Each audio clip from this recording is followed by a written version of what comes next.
আপনারা ইতিমধ্যে অবগত আছেন মোহাম্মদ সাজ্জাদুর রহমান ওরফে রাকাল রাহা বিগত 17/2/2025 তারিখে তার ব্যক্তিগত ফেসবুক অ্যাকাউন্টে আল্লাহ নবী এবং তাহাজ্জুদকে কটাক্ষ করে তার স্টেটমেন্ট দিয়েছেন, যেটা আমরা মামলায় উল্লেখ করেছি।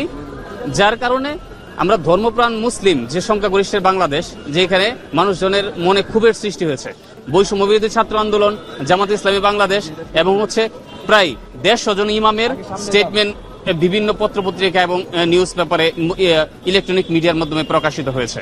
আমরা ইতিমধ্যে 2-3 দিন বিজ্ঞ আদালতে এসেছি, কিন্তু বিজ্ঞ আদালত ছুটিতে থাকার কারণে আমরা মামলা দায়ের করতে পারি নাই। বিজ্ঞ আদালত আজকে আমরা মামলা দায়ের করার পরে বিজ্ঞ আদালত আমাদের বক্তব্য শুনেন এবং সন্তুষ্ট হয়ে সিআইডি কে তদন্ত প্রতিবেদন জমা দেওয়ার জন্য নির্দেশ প্রদান করেন। মামলার পরবর্তী ডেট হচ্ছে 22/5/2025 তারিখ।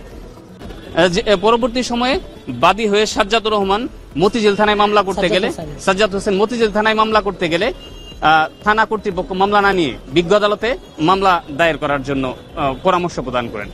অভিযোগগুলো হচ্ছে সাইবার নিরাপত্তা আইন 2023-এর 28 এবং 31 ধারায়, যেখানে অভিযোগে বলা হয়েছে যে ধর্মপ্রাণ মুসলিম ওদের মনে তাদের অনুভূতিতে আঘাত করার যে অপরাধ, যেটার জন্য শান্তি শৃঙ্খলা অবরুদ্ধ হওয়ার আশঙ্কা রয়েছে। এটা সাইবার নিরাপত্তা আইন 2023-এর 28 এবং 31 ধারায় সেটা হচ্ছে শাস্তিযোগ্য অপরাধ। সে ব্যাপার যদি আপনাদের জি জি জি জি নিশ্চয়। আমি সাজ্জাদ হোসাইন গত 17 ফেব্রুয়ারি 2025 তারিখে সাজ্জাদুর রহমান ওরফে রাখাল রাহা, যিনি এনসিটিভির পাঠ্যক্রম সংস্কার কমিটির একজন গুরুত্বপূর্ণ সদস্য, তিনি রাষ্ট্রের এত গুরুত্বপূর্ণ একটি পদে আসীন অবস্থায় আমাদের ইসলাম ধর্ম, আমাদের রব আল্লাহ এবং আমাদের পবিত্র ইবাদত তাহাজ্জুদকে কটাক্ষ করে চবর্গীয় একটি গালি উল্লেখ করে একটি ফেসবুকে স্ট্যাটাস দিয়েছে। এমন পদক্ষেপ না নেওয়ায় যে রাখাল রাহার মতো আরো অসংখ্য নতুন নতুন শাতিম অথবা ধর্ম অবমাননাকারী আমরা দেখতে পেয়েছি গত 17 ফেব্রুয়ারির পর থেকে আজকের দিন পর্যন্ত নতুন করে জেগে উঠেছে। তারা অনেকে সুসংগঠিতভাবে বিভিন্ন সোশ্যাল মিডিয়া মাধ্যমগুলোতে আমাদের ইসলাম ধর্মকে বিভিন্ন অবমাননাকর স্ট্যাটাস দিয়ে যাচ্ছে, যা আমাদের রাষ্ট্রের শান্তি শৃঙ্খলার জন্য অত্যন্ত ঝুঁকিকর একটি পরিস্থিতি তৈরি করছে এবং যা বাংলাদেশের 19 কোটি মুসলিমের হৃদয়ে বেদনার সৃষ্টি করেছে এবং আমাদেরকে বাধ্য করেছে আমাদের ঘর থেকে বের হয়ে, শিক্ষা প্রতিষ্ঠান থেকে বের হয়ে, মসজিদগুলো থেকে বের হয়ে বিক্ষোভ প্রতিবাদী কর্মসূচি করতে। আমরা এতদিন ধরে ধৈর্য ধরেছি এবং রাষ্ট্রের দৃষ্টি আকর্ষণ করেছি বিভিন্ন ধরনের প্রতিবাদী মিছিলের মাধ্যমে, সমাবেশের মাধ্যমে, প্রধান উপদেষ্টা বরাবর স্মারকলিপি প্রদানের মাধ্যমে, আইন উপদেষ্টা বরাবর খোলা চিঠি প্রদানের মাধ্যমে, কিন্তু এখনো পর্যন্ত আমরা রাষ্ট্রযন্ত্র বা প্রশাসন কেউকেই কোনো ধরনের পদক্ষেপ নিতে দেখিনি। এভাবেই যদি চলতে থাকে এবং রাখাল রাহা থেকে অনুপ্রাণিত হয়ে যারা নতুন করে এইসব কটাক্ষ করছে তাদেরকে যদি আইনের আওতায় আনা না হয়, তাহলে হয়তো আমরা আবার একটি শাপলা চত্বরের মতো ইনসিডেন্ট দেখতে পাবো, যেখানে লাখো তাওহিদি জনতা নিজেদের রক্ত বিলিয়ে দিবে। তো তারপরেও ইসলামের রব আল্লাহ এবং আমাদের প্রিয় নবী রাসূল সাল্লাল্লাহু আলাইহি ওয়াসাল্লামের অবমাননা কখনোই সহ্য করা হবে না এবং কখনো এই ধরনের অবমাননাকারীদের সাথে কোনো ধরনের আপোষ করা হবে না।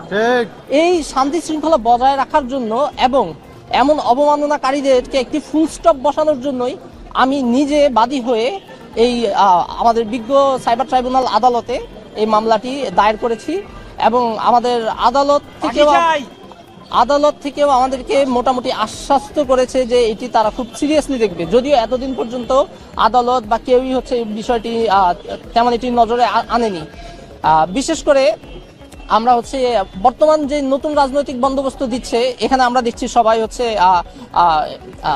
অলমোস্ট ডান সেন্ট্রিক একটা রাজনৈতিক প্ল্যাটফর্ম তারা দেখানোর চেষ্টা করছে যে আমরা তারাবিতে যাচ্ছি, আমরা মুসলিম, আমরা গণ ইফতার করছি, আমরা সমকামিতাকে আমাদের সংগঠনে রাখবো না। কিন্তু আমরা আশ্চর্য এবং হতাশ হই যখন রাখাল রাহার মতো একজন ব্যক্তিকে এনসিটিভিতে বহাল রেখে তার এমন একটি অবমাননাকর স্ট্যাটাসের পরেও কোনো রাজনৈতিক বর্তমান যেই আমাদের রাজনৈতিক প্ল্যাটফর্ম এবং যে বর্তমান যে অন্তর্বর্তীকালীন সরকার, এরা নিজ উদ্যোগে কোনো স্টেটমেন্টও দেয় না এবং এদের কোনো বিচারের আওতায় আনে না।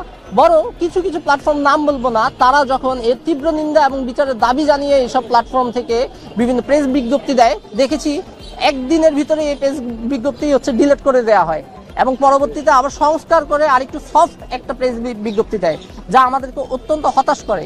আমি নিজে আন্দোলনে রক্ত দেওয়া একজন, আমি আন্দোলনের একজন আহত, আন্দোলনের একজন ফ্রন্টলাইনার, কিন্তু আমি তো এই জন্য আন্দোলন করি নাই যে এটা থেকে শুধুমাত্র একটি রাজনৈতিক বন্দোবস্ত হবে, কিন্তু আমরা যারা হচ্ছে ধর্মপ্রাণ মুসলিমরা আছি, আমরা এখনো সেই আগেকার ভারতীয় আগ্রাসনের মতো নতুন কোনো আগ্রাসনের শিকার থেকে যাব এবং আমাদের ধর্ম অবমাননা হবে, আমাদেরকে ডিহিউম্যানাইজ করা হবে, আমাদেরকে কথায় কথায় মৌলবাদী জঙ্গি ইত্যাদি বলা হবে।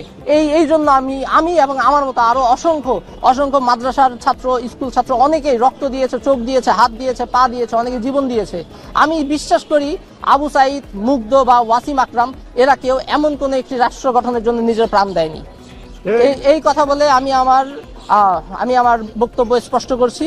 আমরা রাখাল রাহা সহ যারাই এই ধরনের ধর্ম অবমাননামূলক কাজ করবে তাদের সবার বিচার চাই এবং বাংলাদেশে সাম্প্রদায়িক সম্প্রীতি বজায় থাকুক, এটাই চাই। আসসালামু আলাইকুম। এই মামলা আমি ব্যক্তিগতভাবে বাদী হয়ে নিজ উদ্যোগে নিজের সাংবিধানিক এবং আইনি অধিকার থেকে করেছি।